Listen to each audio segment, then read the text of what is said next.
नमस्कार दोस्तों।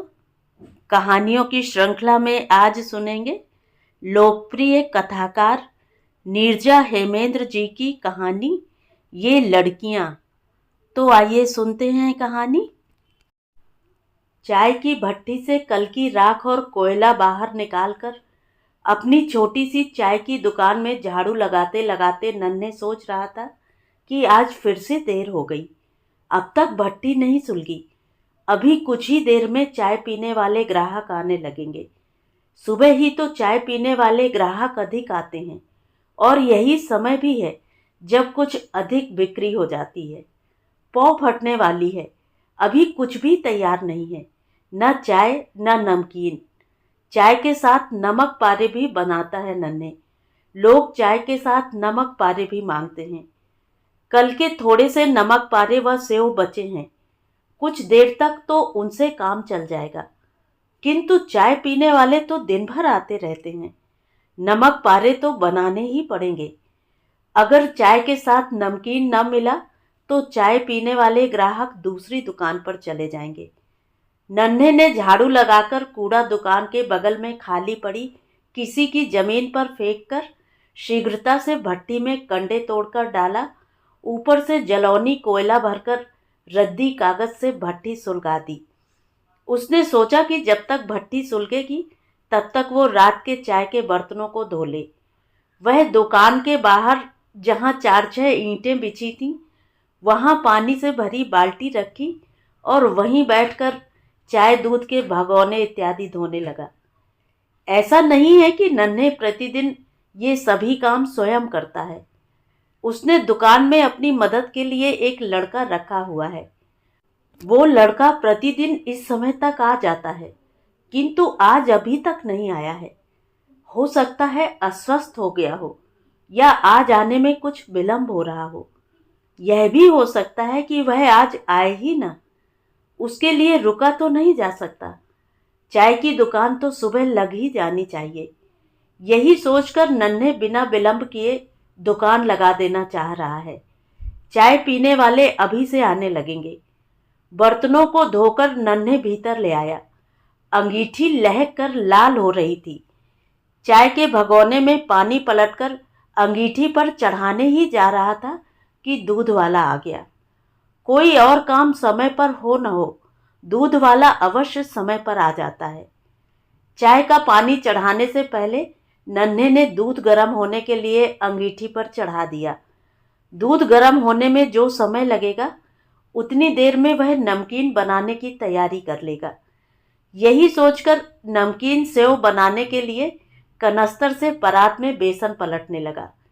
एक तरफ दूध गर्म होगा, दूसरी तरफ वह बेसन गूंथ लेगा। लगभग 55 बरस की उम्र हो रही है नन्हे की। अब उसके शरीर में उतनी स्फूर्ति व ऊर्जा नहीं रही जैसी पहले हुआ करती थी। पहले भी यही चाय की दुकान थी नन्हे की। पहले भी वह चाय सेव नमकीन ही बनाया बेचा करता था, किंतु तब वह अकेले दुकान का सारा काम कर लेता था। करना तो अब भी सारा काम अकेले ही पड़ रहा है नन्हे को, क्योंकि कोई उसका अपना नहीं है हाथ बटाने को। तनख्वाह पर एक लड़का रखा है। कभी वो नहीं आता तो सब कुछ अकेले करना पड़ता है नन्हे को। अपने से अर्थ यह है कि कोई पुत्र नहीं है उसका जो ऐसे गाढ़े समय पर उसके साथ खड़ा हो सके। यही सब सोचकर आज पुनः नन्हे का मन खिन्न हो रहा है। ऐसी सोच नन्हे के मन में बहुधा उठती रहती है और उसका मन खिन्न होता रहता है। बेसन गूंथ चुका था, दूध भी उबल चुका था। भट्टी से दूध उतारकर अलग रख दिया तथा चाय चढ़ा दी। राम राम नन्हे भैया। 2 ग्राहक चाय पीने दुकान पर आ गए थे। वे दोनों दुकान की दीवार से लगी लकड़ी की ढीली बेंच पर संभल कर बैठ गए। उनकी राम राम का उत्तर देते हुए नन्हे ने उनके लिए 2 शीशे के गिलास में चाय निकाल दी। 2 रुपया के नमकीन भी दे दीनो नन्हे भैया, उन्होंने नन्हे से कहा। नन्हे ने पुराने अखबार से 2 टुकड़े किए और सामने मेज पर रखी जस्ते की ट्रे में रखी नमकीन में से अंदाज से 2 रुपए की थोड़ी थोड़ी नमकीन अखबार के दोनों टुकड़ों पर रखकर उनके सामने बेंच पर रख दिए। वे दोनों गपशप करते हुए चाय पीने लगे। धीरे धीरे और भी चाय पीने वाले आने लगे। चाय के साथ नमकीन की मांग भी थी। काम वाला लड़का अभी तक नहीं आया था। नन्हे की दुकान रात के 8-9 बजे तक खुली रहती है। तब तक आज नन्हे को अकेले दुकानदारी करनी पड़ेगी। आज दोपहर को भोजन करने भी नन्हे घर नहीं जा पाएगा, क्योंकि काम वाला लड़का आज नहीं आया है। यद्यपि नन्हे का घर बस्ती के इसी मोहल्ले में दुकान से कुछ दूरी पर ही है, फिर भी नन्हे घर नहीं जा सकता, क्योंकि घर जाने के लिए दुकान बंद करनी पड़ेगी। काम वाला लड़का रहता है तो नन्हे दोपहर का भोजन करने घर चला जाता है। चाय पीने वाले दिन भर आते रहते हैं। दुकान बंद करने से एक तो ग्राहक इधर उधर चले जाते हैं, दूसरे चाय और दूध जैसा कच्चा माल खराब हो जाता है।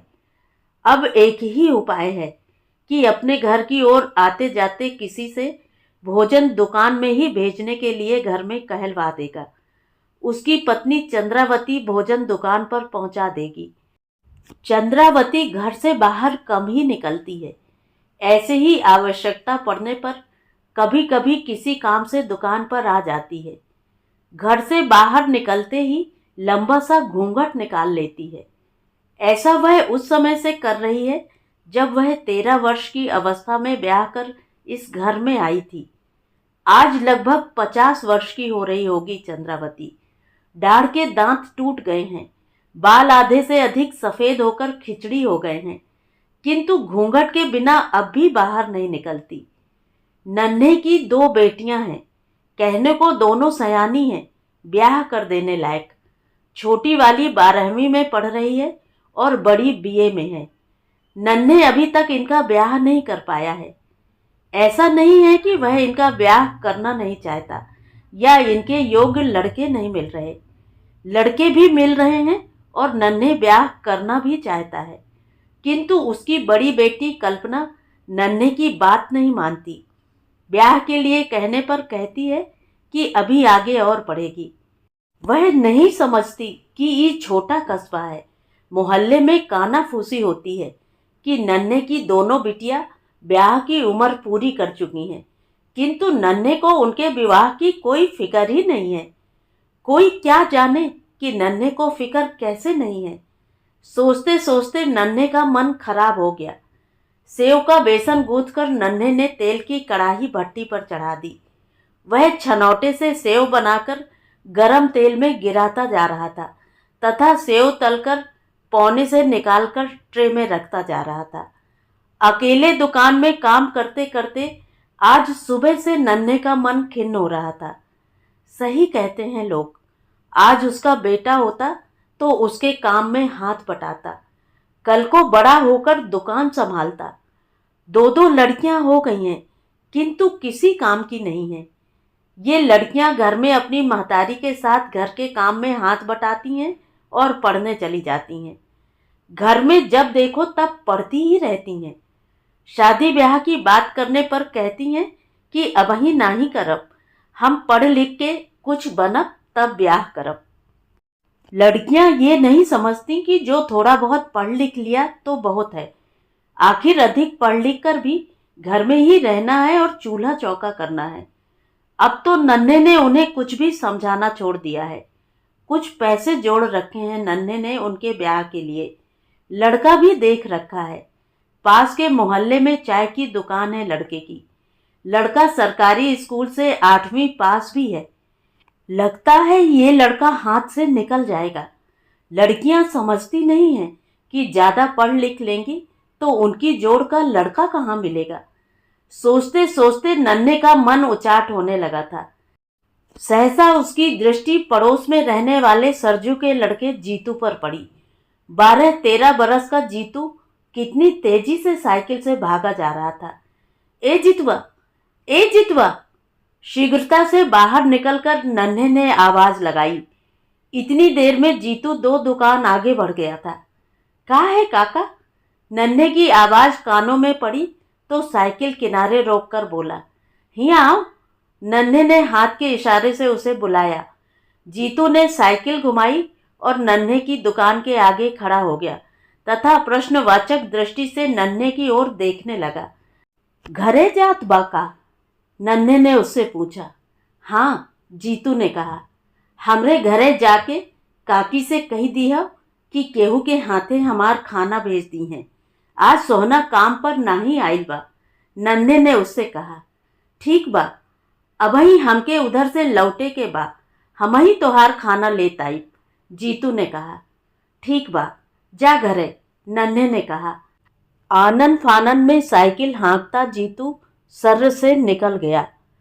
ग्राहक के लिए चाय छानते छानते नन्हे सोचने लगा कि आज हमारे लड़का होता तो हमें किसी और लड़के की चिरौरी क्यों करनी पड़ती। लड़का न होने पर बात बात में रोना उसकी किस्मत में बंधा है। कहाँ तक इसका रोना रोए।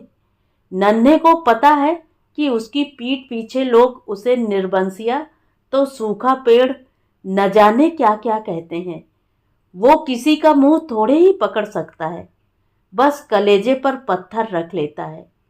लगभग घंटे भर पश्चात जीतू नन्हे की खाने की पोटली लेकर आ गया।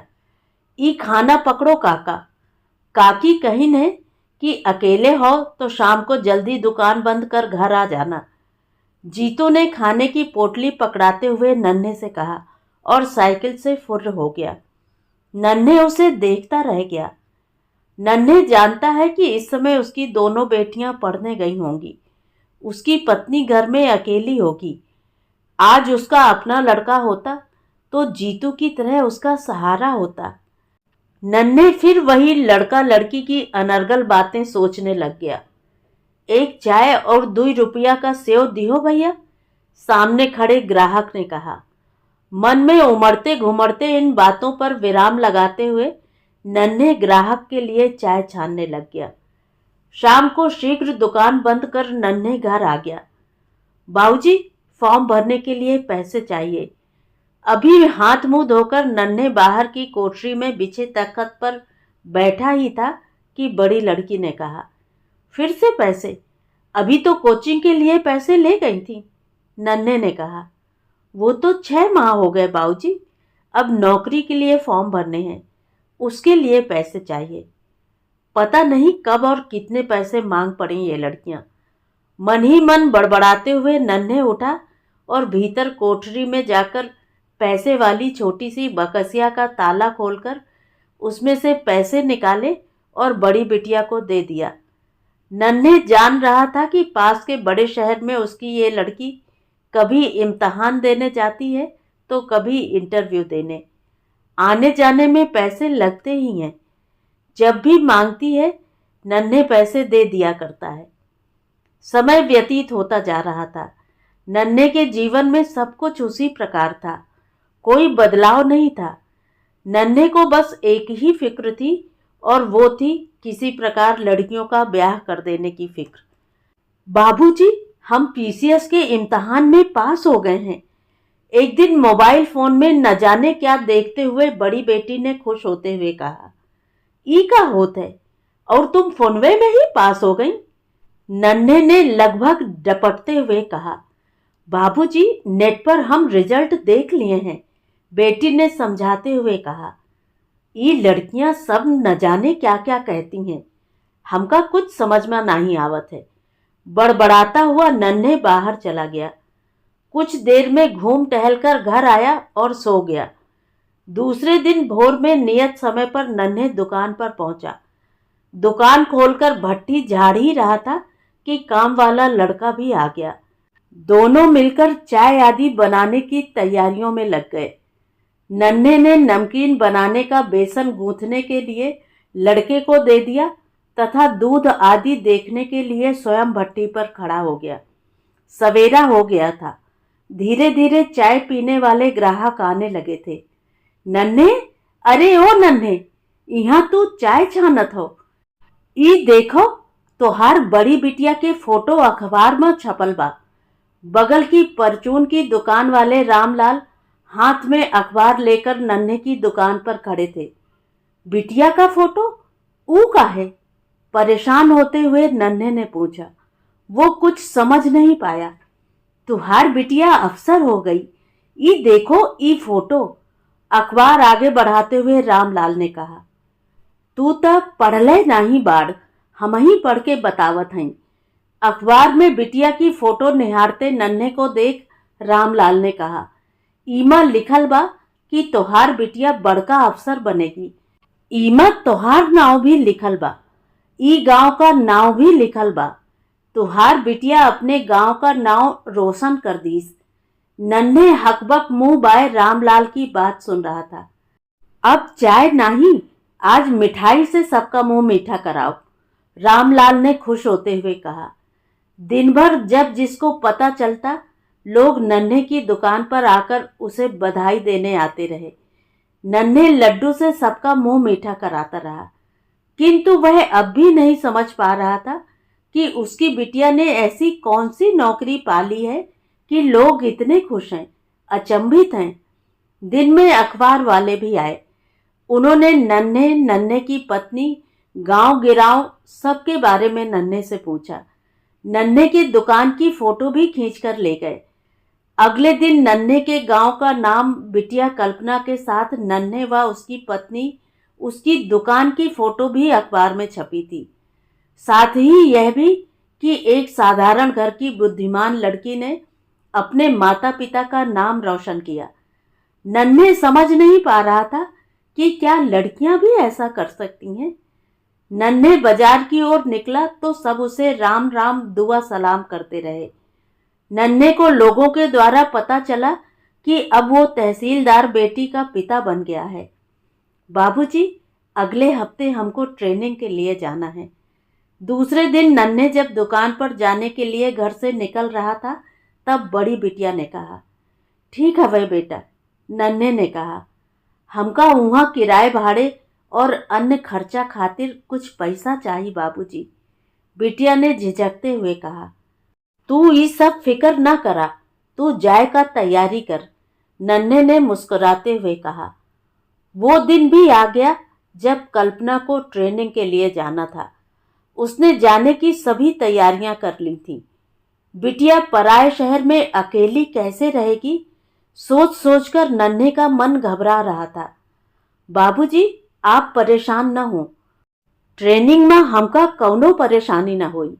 नन्हे के चेहरे पर चिंता की लकीरें देखकर बिटिया ने कहा, बस कुछ दिन की बात है, फिर माई और तुमका हम अपने पास बुला लेंगे। फिर तुमको भोर में उठ के चाय की दुकान खोले ना ही जाए का पड़ी, बिटिया ने आगे कहा। बिटिया की बात सुनकर नन्हे की आंखों में अश्रु आ गए। नन्हे जानता है कि अश्रु मन की दुर्बलता की पहचान होते हैं।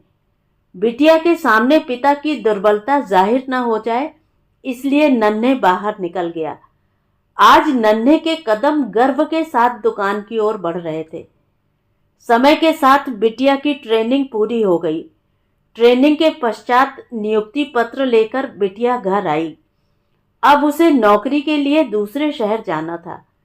बिटिया ने कहा, 2-4 दिन आप लोगों के साथ रहकर मैं जाऊंगी। बिटिया की जाने की बात सोचकर नन्हे का जी हलकान हो रहा था।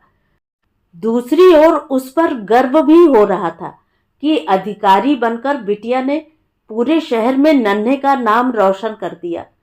बिटिया, तुम पराए शहर में अकेली कैसे रहोगी? रोकते रोकते भी नन्हे ने अपनी शंका प्रकट कर दी। हम रह लेंगे बाबूजी, आप बिल्कुल भी चिंता न कीजिए। अब वो पहले वाला समय नहीं रहा। लड़कियां अकेले आ जा रही हैं, रह रही हैं।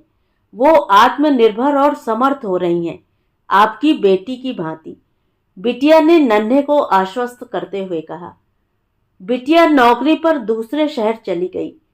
शहर अधिक दूर नहीं है, 4 घंटे के सफर के पश्चात वहां पहुंचा जा सकता था। वहां से बिटिया का फोन भी बराबर आता रहता है। बाबूजी, हमको सरकारी घर मिल गया है, अब आप हमारे साथ यहाँ आकर रहिएगा। अब आपको और मेहनत करने की आवश्यकता नहीं है, एक दिन बिटिया ने फोन पर बताया। बिटिया की बात सुनकर नन्हे कुछ नहीं बोला, बस बिटिया को खूब आशीष दिया। 2 महीने हो गए थे बिटिया को गए हुए। उससे फोन पर तो प्रतिदिन ही बात होती थी, किंतु नन्हे की इच्छा अब उसे देखने की हो रही थी। नन्हे का मन नहीं माना। एक दिन नन्हे अपनी पत्नी और छोटी बेटी को लेकर कल्पना बिटिया से मिलने चला गया। चलने से पहले फोन पर अपने आने की बात उसने कल्पना बिटिया से बता दिया था। वहां स्टेशन पर पहुंचकर उसने देखा कि कल्पना उन्हें लेने स्टेशन पर आ गई थी। उसकी सरकारी गाड़ी देखकर नन्हे को उस पर बहुत गर्व हो रहा था। गाड़ी सीधे बिटिया के सरकारी बंगले पर रुकी। बिटिया का घर, लॉन, घर की साज सज्जा देखकर नन्हे अचंभित था। इन सब की देखभाल के लिए नौकर भी मिले थे बिटिया को। बिटिया के घर में नन्हे आराम से बैठा था। बाबूजी, अब आपको चाय की दुकान खोलने की आवश्यकता नहीं है। इतना बड़ा घर है, किसी चीज की कमी नहीं है। आप सब यहीं मेरे साथ रहिए, बिटिया ने कहा। नाही बिटिया, तू सुखी रह, खूब तरक्की कर। हमार जिंदगी चाय की दुकान पर बीत गई। हमके उहें नीक लागेला। लोगन के चाय पिला के हमके खुशी मिलेली। घर में बैठल में हमका अच्छा नहीं लागेला, नन्हे ने बिटिया से कहा। बिटिया के घर 2 दिन रहा नन्हे। उसने देखा कि बिटिया समय और काम की बहुत पक्की है। बिटिया ने बताया कि लोगों की और देश की सेवा के लिए वह इस नौकरी में आई है। वह गांव में रहने वाली बेटियों की शिक्षा और उनकी आत्मनिर्भरता के लिए भी काम करेगी। बिटिया को देखकर खुश होता हुआ नन्हे घर आ गया। नन्हे ने चाय बनाना नहीं छोड़ा। कल्पना ने अपने बाबूजी की दुकान पक्की बनवाकर गैस का चूल्हा, पंखा, कूलर तथा लोगों के बैठने के लिए मेज कुर्सी आदि लगवाकर आधुनिक सुख सुविधाओं से दुकान को लैस कर दिया। दुकान पर नौकर काम करते। नन्हे काउंटर पर बैठकर आराम से दुकान का संचालन करता, लोगों से गपशप करता। नन्हे की छोटी बेटी भी पढ़ने में रुचि रखती है। उसने भी प्रतियोगी परीक्षाओं के लिए कोचिंग ज्वाइन कर लिया है। वे जितना पढ़ना चाहे, नन्हे उसे पढ़ाएगा। नन्हे को बेटियों के विवाह की चिंता अब नहीं है। नन्हे समझ गया है कि उसे वर ढूंढने जाने की कहीं भी आवश्यकता नहीं है। वर स्वयं उसका घर ढूंढते हुए आएंगे। नन्हे इस बात को समझ चुका है कि पुत्र पुत्री में कोई फर्क नहीं होता। बस पुत्रियों पर भरोसा रखने की आवश्यकता है। वह लोगों को भी बेटियों पर भरोसा रखने की सीख देता रहता है। तो ये थी कहानी। कहानी आपको कैसी लगी कमेंट करके ज़रूर बताएं। और अगर मेरे द्वारा सुनाई हुई कहानियाँ आपको अच्छी लगती हैं और आप मेरे चैनल पर पहली बार आए हैं तो चैनल को सब्सक्राइब ज़रूर करें, लाइक करें और अपने दोस्तों और परिचितों में शेयर भी करें। बेल आइकन दबाना बिल्कुल भी ना भूलें। धन्यवाद।